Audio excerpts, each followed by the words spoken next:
Selamat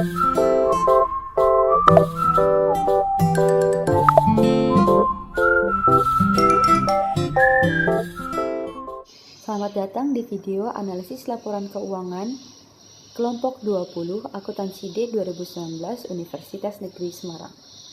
Di kelompok 20 ini terdapat saya, Cindy Febriana RT dengan NIM 154 dan rekan saya Aldo Jason Donovan NIM belakang 231. Pertama-tama saya akan memaparkan hasil analisis saya tentang Ace Hardware Indonesia. Saya akan membacakan sedikit tentang Ace Hardware Indonesia, TBK. Perseroan ini didirikan pada tahun 1995 dan bergerak di bidang usaha perlengkapan rumah tangga dan gaya hidup. Produk-produk perseroan dipasarkan di bawah dengan berbagai merek dagang termasuk Ace, Chris Bow, dan Chris. Dengan jaringan gerai modern yang dikelola secara profesional dan didukung progres pengadaan, operasi, dan penjualan terpadu. Perseroan semakin dikenal sebagai one-stop shopping untuk produk-produk perlengkapan rumah tangga dan gaya hidup berkualitas.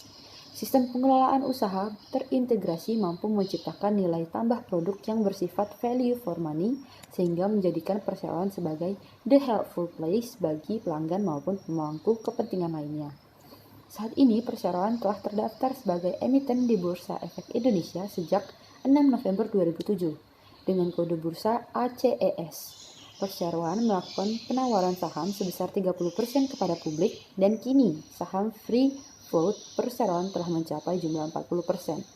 Selain itu, likuiditas perdagangan dan perluasan kepemilikan saham juga ditingkatkan melalui pemecahan saham dengan rasio 1:10 sejak 1 November 2012. Selanjutnya yang pertama ada rasio likuiditas, yaitu menggunakan kurang rasio. Cara menghitungnya kurang aset dibagi kurang liabilities. Pada tahun 2020, kurang rasio dari Ace sendiri adalah 595,9%. Nah, dari perhitungan tersebut, pada tahun 2020, angka kurang rasionya itu 595,9%. Artinya, Ace Hardware Indonesia Tbk berada jauh di atas standar industri, yaitu 200%. Hal ini karena jumlah aset lancar itu lebih besar ketimbang hutang lancarnya. Aset lancar lebih besar dan semakin tinggi kurang rasio itu mengindikasi jaminan yang baik bagi kreditor jangka pendek karena perusahaan mampu membayar kewajiban hutang jangka pendeknya. Ace Hardware Indonesia ini sudah mampu memberikan jaminan yang baik bagi kreditor jangka pendeknya karena kurang rasio yang terbilang tinggi. Selanjutnya yang kedua, rasio profitabilitas, yaitu menggunakan perhitungan ROA dengan net income dibagi total income dan mendapatkan hasil 0,10091. Nah, dilihat dari hasil ROA ini, perusahaan menghasilkan nilai di atas 5,98%, yaitu 10,09%, yang dimana dapat diartikan bahwa perusahaan memiliki kekuatan dalam kemampuannya untuk mencari keuntungan. Nah, selanjutnya ada analisis laporan keuangan, rasio solvabilitas. Nah, di sini menggunakan debt ratio, yaitu total liability dibagi total aktiva. Pada tahun 2020, debt ratio-nya adalah 0,27940. Dari perhitungan tersebut, pada tahun 2020, angka debt ratio-nya adalah 0,27940. Artinya, aset sebesar angka tersebut pada tahun 2020 berasal dari hutang. Ace Hardware Indonesia berada tidak jauh di bawah standar industri, yaitu sebesar 0,5. Nah, debt ratio 0,5 ini dianggap tidak beresiko karena perusahaan memiliki aset 2 kali lebih banyak daripada kewajiban, atau dengan kata lain kewajiban perusahaan ini hanya 50% dari total asetnya. Nah, sedangkan Ace Hardware sendiri memiliki aset sekitar 4 kali lebih banyak daripada kewajiban perusahaan ini hanya 27% dari total asetnya. Selanjutnya ada rasio aktivitas. Nah, total perputaran kita di sini menggunakan total aset turnover. Total perputaran aktiva semakin besar rasio, semakin efektif perusahaan memanfaatkan seluruh aktivanya terhadap konversi penjualan. Pada tahun 2020, total aset turnover-nya adalah 1,022865. Dari perhitungan ini, pada tahun 2020 angka rasio perputaran aktiva tetap sebesar 102,29%, yang artinya perusahaan sangat efektif memanfaatkan seluruh aktivanya terhadap konversi penjualan pada tahun 2020. Dengan kata lain, penjualan yang dihasilkan oleh Ace Hardware itu dari total aset yang ia miliki itu lebih dari seluruh total asetnya. Tingginya nilai yang didapatkan ini berpengaruh baik karena artinya perusahaan mampu memaksimalkan aset yang ia miliki untuk menghasilkan penjualan yang lebih tinggi. Selain itu, penjualan yang tinggi juga akan berdampak pada tercukupinya kas perusahaan serta nilai laba bersih yang semakin tinggi pula. Nah, jadi kesimpulan dari analisis yang saya lakukan adalah pada analisis bagi investor, pada Ace Hardware Indonesia Tbk memiliki kinerja dan kondisi kesehatan keuangan yang cukup bagus, yang dimana semua rasio menunjukkan indikasi bahwa perusahaan tersebut stabil, yaitu rasio likuiditas, profitabilitas, aktivitas, dan solvabilitas. Dengan adanya analisis ini, saya menyarankan untuk para investor untuk mengeluarkan dana untuk berinvestasi di Ace Hardware Indonesia karena kondisi keuangannya sedang dalam kondisi yang sehat.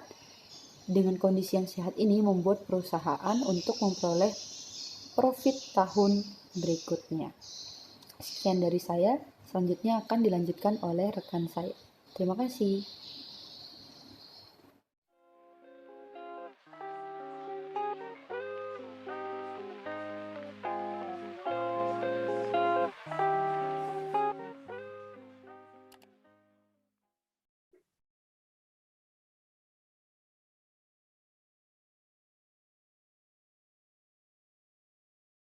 Ya, Assalamualaikum warahmatullahi wabarakatuh. Nama saya Aldo Jason Nanovan dengan NIM belakang 231 dari Rombel Akuntansi B 2019.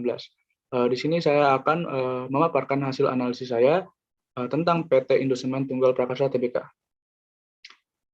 Jadi PT Indosemen Tunggal Prakarsa Tbk adalah salah satu produsen semen di Indonesia. Indosemen merupakan produsen terbesar kedua di Indonesia. Selain memproduksi semen, Indosemen juga memproduksi beton siap pakai serta mengelola tambang agregat dan trust. Indosemen berdiri sejak 16 Januari tahun 1985. Perusahaan ini merupakan hasil penggabungan 6 perusahaan semen yang memiliki 8 pabrik. Pabrik pertama Indosemen sudah beroperasi sejak 4 Agustus tahun 1975.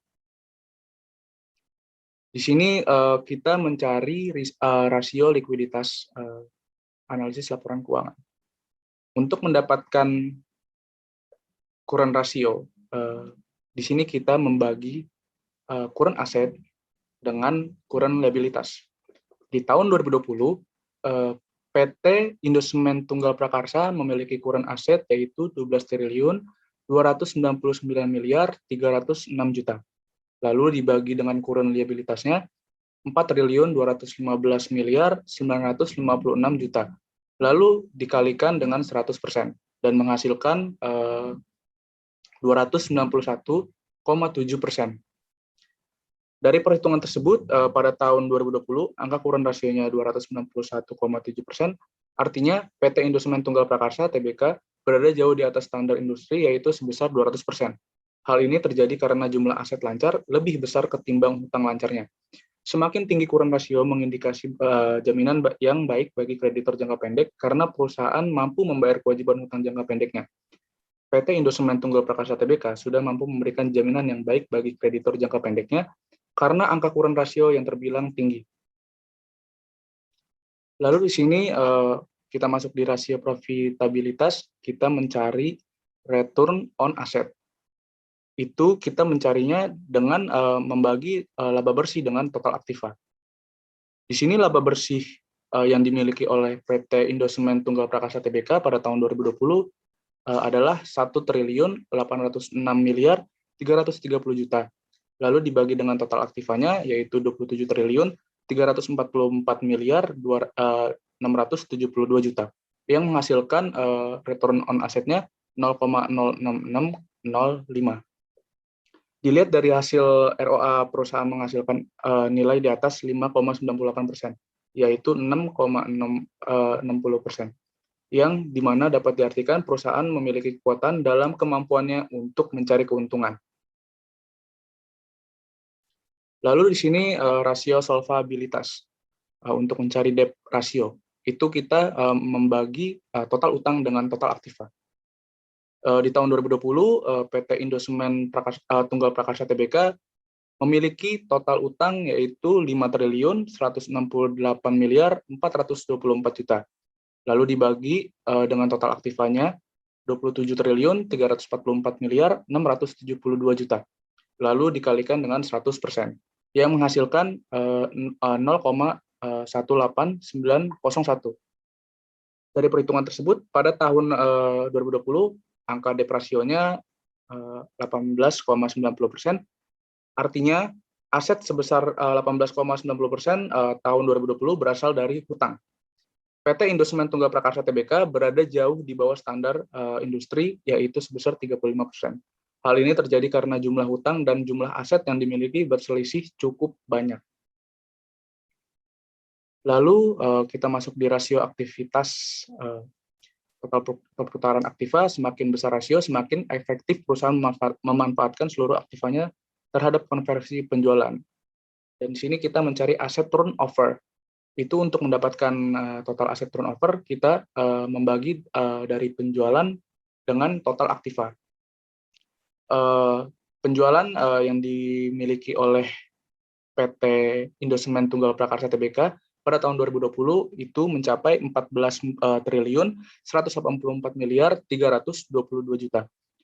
Lalu dibagi dengan total aktivanya yaitu 27.344.672 juta, yang menghasilkan aset turnover-nya yaitu 51,87%.